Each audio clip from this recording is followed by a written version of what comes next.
So I'd like to introduce everyone now to Sean Wiltshire. He's the CEO of Avalon Employment, Inc., which is an employment agency in St. John's, Newfoundland for individuals with disabilities. There he leads an amazing team helping make employment a reality for so many who have the skills to work. Sean has worked around the world supporting businesses and folks in finding their own path to success through employment. Thanks, Ashlyn. It's really great to join folks, and it's very difficult to follow up after Anne and Carla. I think that what's important is that a lot of folks in regular community, I often say to folks, I live on a rock in the middle of the North Atlantic, but I knew the Minister of Disability. I knew Anne, I knew Ross. So there's a community in Canada, and I think that we don't always take advantage of that. First, I should acknowledge that I'm from Newfoundland and Labrador, the traditional lands of the Innu, the Inuit, and the Mi'kmaq, and unceded territory 7 generations before, and we look forward to hopefully reconciliation as we move forward.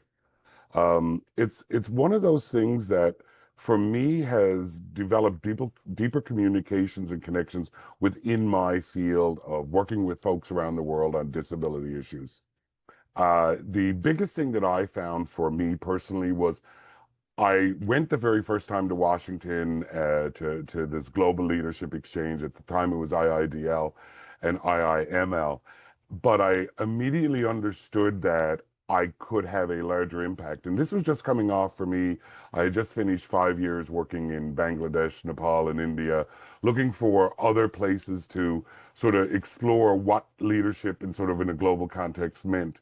And getting to Washington was an opportunity to talk to folks that we had heard about, people who had done research.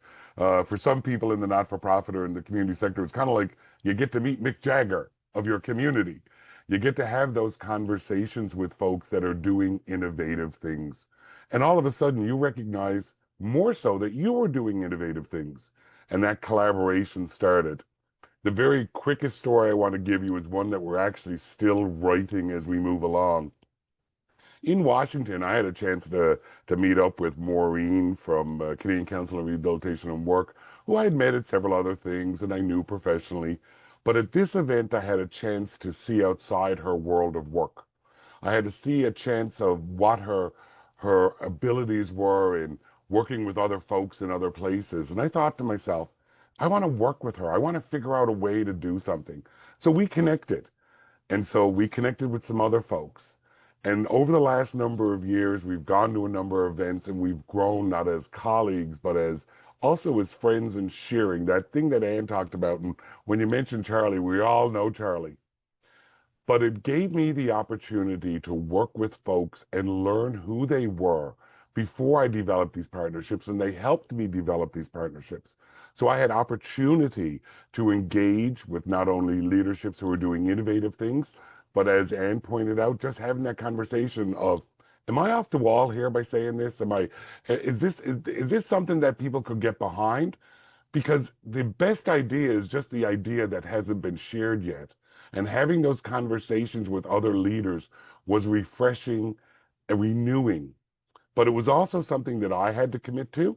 And I offer you the same idea that you have to commit to be engaged with GLE because you can't get the real benefits of the network sitting at home. You have to be engaged. You have to be at these events. You have to put money aside to make sure you're there. You know, the only thing you can change from your couch is the TV channel. So we need to make sure that we're engaged at a level that gives people an opportunity to have their voice. And I've always looked at my role as a leader, not to amplify my own, it's to amplify others, to tell those stories, to share that stage. Our light is never diminished by sharing the light with somebody else. It only makes our light shine brighter. So GLE gave me an opportunity to step onto a global stage, to meet other people. I may live on a rock in the middle of the North Atlantic, but I can have change across my country and around the world. It doesn't matter that we are often limited by what we perceive to be our geographical location or our money.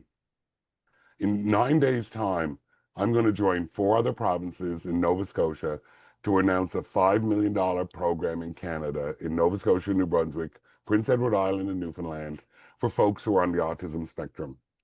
This is something that came from the collaboration that was built out of GLE. It was an idea that came together where 4 provinces, 4 leading groups decided we have a solution. But the solution came from the collaboration and the understanding that we could work together and be independent.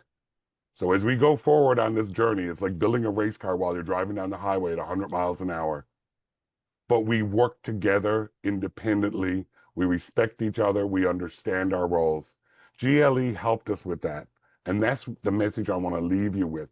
GLE can help you be a better leader and collaborate more along the lines of getting stuff done. You don't always have to be the winner. You can be second and still make change.